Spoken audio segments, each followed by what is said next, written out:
Assalamu alaikum students. I am Ms. Azma Zahra, your Pakistan Studies teacher. Today I am with you with the next episode of the historical background between 1707 till 1947. Today we will learn about SLO 2.1.3. Describe the aims and objectives of All India Muslim League in 1906. In this under this SLO, we will learn about the establishment of Muslim League, its aims and objectives, the reaction of the Hindus on the formation of the All India Muslim League, as well as we will learn about the importance of formation of Muslim League. So let's start. This is a picture of members of All India Muslim League which is formed at 30th of December 1906. What is the background and why the Muslims of India need a political party separately? Most Muslims had followed the advice of Sir Syed Ahmad Khan and kept away from the Indian National Congress, which was dominated by Hindus. By 1906, it was clear that Muslims needed their own political organization to protect their interest. In Britain, a new liberal government had taken office and an extension of representative government and election seems likely. Muslims needed their own political voice. As we already learned in Simla deputation, a deputation of 36 Muslims led by Sir Aga Khan, Sultan Muhammad Shah, met the new Viceroy Lord Minto at Simla on 8th of October 1906. In the Simla delegation, they asked for the new Viceroy Lord Minto for the protection of the Muslims if representative government was extended. They called for separate electorates so that Muslims and therefore Hindus as well could elect their own representatives. This was agreed and later formed part of the Morley-Minto reforms in 1909. The Simla delegation was a crucial step as it proved that the effort of leaders like Sir Syed Ahmad Khan was better understanding between Muslims and the British were paying off, and that the British were willing to rebuild relations with the Muslims after the Bengal episode. On 30th of December 1906, the annual meeting of Muslim League Educational Conference was held at the residence of Nawab Salimullah Khan of Dhaka. The Muslim leaders from all over the country attended this session.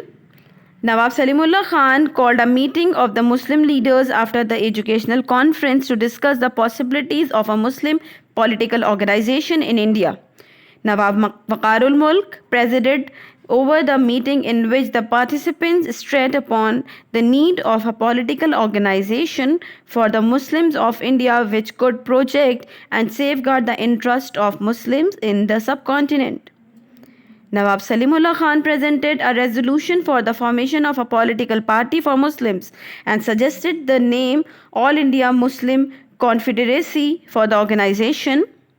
Hakim Ajmal Khan and Maulana Zafar Ali Khan supported the resolution, and on 30th of December 1906, All India Muslim League was formed finally. Nawab Waqarul Mulk was appointed president of the newly born organization and Nawab Waqarul Mulk as general secretary. A constitutional committee was set up to draft the constitution of Muslim League.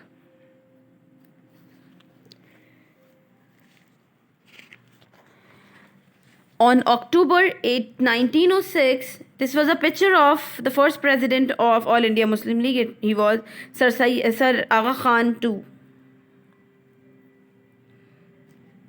On October 1906, Muslim League was formed finally.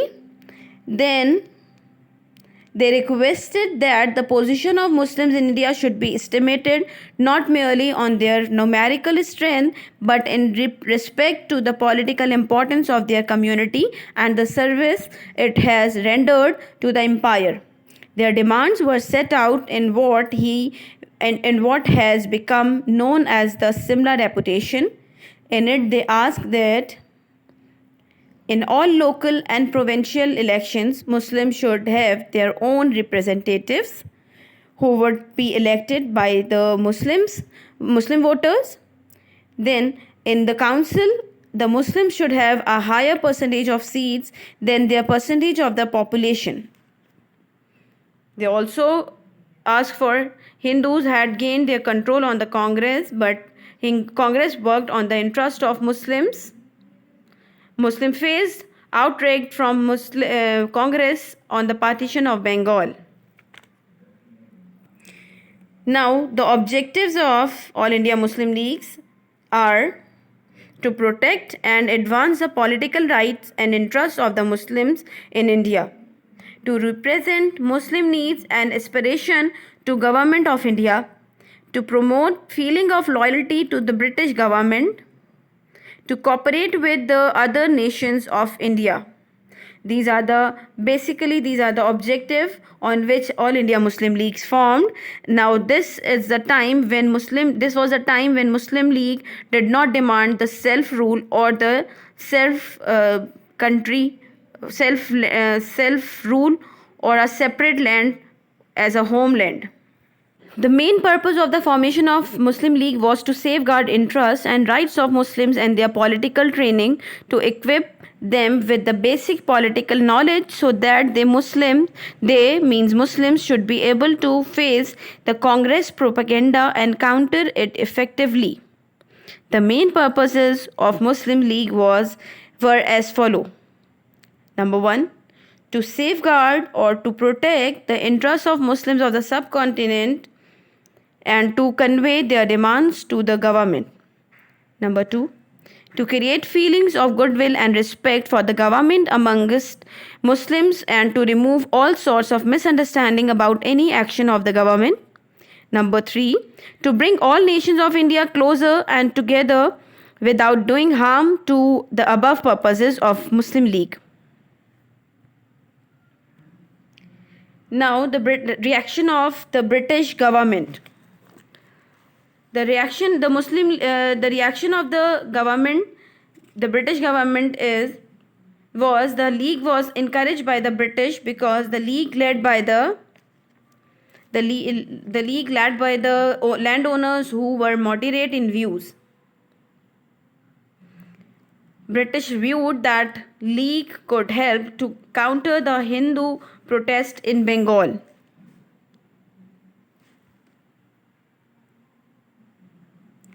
Now, what was the reaction of the Congress leader? Congress did not accept the formation of the Muslim League. They did not want Muslims to have a separate political party for them. Hindus claim that the British were behind the establishment of the Muslim League to act as a counter to Congress.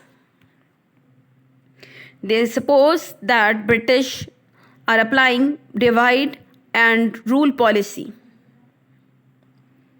Now, what is the importance of All India Muslim League? The Muslim leader argued that such measures reflected the importance of the Muslim community in Indian society. Many Muslims were major landowners and the percentage of Muslim soldiers in the British army was very high. Equally, it was important that important was the fact that without separate Muslim representative elected by the Muslims only, there was likely to be communal violence between Muslims and Hindus at every election.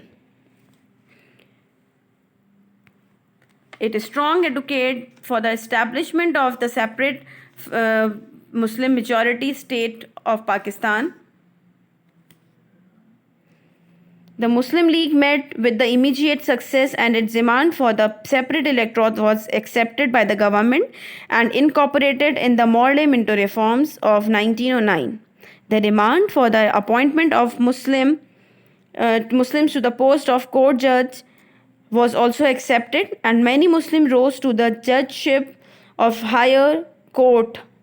Muslim League managed to get the Awqaf bill passed by which the management of Awqaf in the country was taken over by the government. Now, hope you understand the topic. Now, there is a task to do. You have to explain the aims and objectives of the All India Muslim League in your copy. Then you have to write down the second question is, the Muslim League was established in 1906 because Hindus had their own political party. This is a statement. Do you agree with the statement or you disagree? Give reason to justify your answer. Thank you.